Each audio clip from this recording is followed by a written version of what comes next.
अस्सलाम वालेकुम भाइयों। यूट्यूब पर एक मुफ्ती साहब है, मुफ्ती इम्तियाज़ पालमवी, जो कि वीडियोस बनाते हैं और उनके मसलक पर जो भी एतराज़ात होते हैं उनका वो दिफा करते हैं, जो कि उनका हक़ है कि वो अपने मसलक का दिफा करें। लेकिन अभी हाल ही में उन्होंने एक वीडियो में कहा कि उनसे सवाल हुआ कि क्या बरेलवियों के पीछे हमारी नमाज हो जाएगी, तो उन्होंने कहा चूँकि बरेलवी बिदती होते हैं और बिदतियों के पीछे नमाज हराम है। अब उन्होंने इतना बड़ा फतवा दे दिया कि बिदती जो है वो बरेलवी जो है वो बिदती होते हैं और बिदतियों के पीछे नमाज हराम होती है। जनाब मुफ्ती इम्तियाज़ साहब पलामी, अस्सलाम वालेकुम। बरेलवी इमाम के पीछे नमाज पढ़ना कैसा है?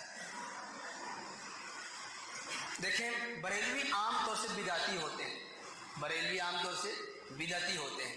बिदतियों के पीछे नमाज पढ़ना हराम है। उन्होंने बरेलवियों के पीछे नमाज पढ़ने को हराम करार दिया है। अब इनका लोगों का डबल स्टैंडर्ड ये है कि ये फतवे भी खुद देते हैं कि फ़ला के पीछे नमाज नहीं होगी, फ़ला मुशरिक है, फ़ला बिदती है, और फ़ला के पीछे पढ़ते भी यही नमाज हैं।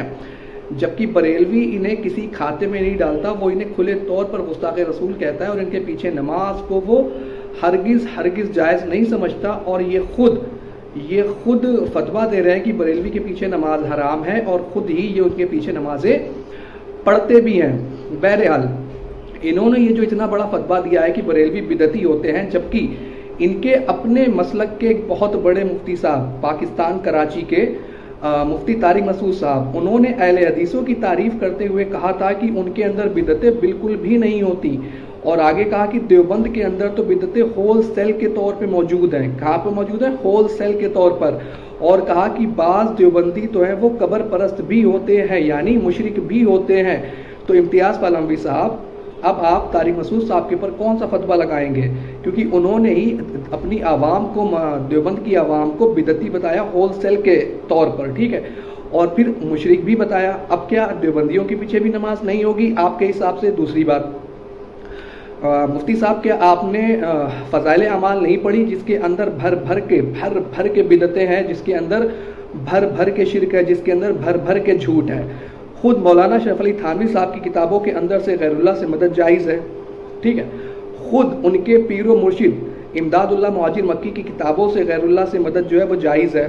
फिर बात रही बिदतों की, तो आप मुझे बताएं कि जो 3 दिन की जमात निकलती है, इसका हदीस और कुरान के अंदर कहाँ जिक्र है? ये जो आप 40 दिन के चिल्ले लगाते हैं, इसका कुरान और हदीस के अंदर कहाँ जिक्र है? मेरे भाइयों, ज़रा आप मुझे बताएं कि नबी पाक सल्लल्लाहु अलैहि वसल्लम ने कब साहबों को जमा करके 40 दिन के चिल्लों पर भेजा, एक शहर से दूसरे शहर, ठीक है।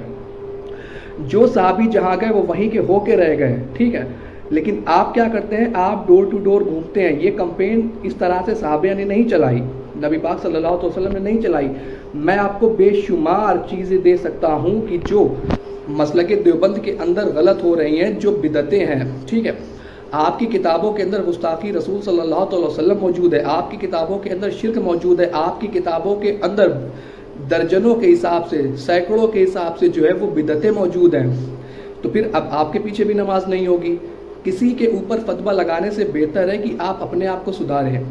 इतने बड़े फतवे दे रहे हैं आपकी बरेलवी के पीछे नमाज नहीं होगी और आपकी आवाम उनके पीछे पड़ भी रही है। अब जो लोग ये कहते हैं कि देवबंदी बड़े ही पोलाइट होते हैं, बड़े ही मासूम होते हैं और वो सबके पीछे नमाजें पढ़ लेते हैं और वो कोई भी ऐसे बयान जारी नहीं करते, तो अब आपने देख लिया कि इम्तियाज़ पालमवी साहब ने खुले तौर पर यह कहा है कि बरेलवियों के पीछे जो है वो नमाज नहीं होती क्योंकि वो बिदती हैं, उनके पीछे नमाज हराम है, नमाज हराम का फतवा दिया है।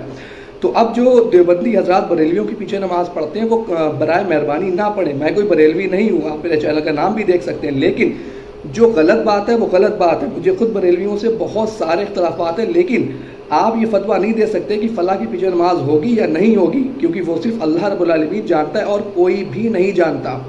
बल्कि आपकी किताबों के अंदर गुस्ताखी है, आपकी किताबों के अंदर शिर्क है, आपके मसलक के अंदर न जाने कितनी बिदतें हैं जो मैं आपको दिखा सकता हूँ, पढ़वा सकता हूँ, ठीक है। जो नबी पाक सल्लल्लाहु अलैहि वसल्लम के दौर में नहीं होता था, सहाबा के दौर में नहीं होता था, इवन ताबी के दौर में नहीं होता था, लेकिन आप लोग वो कर रहे हैं, ठीक है।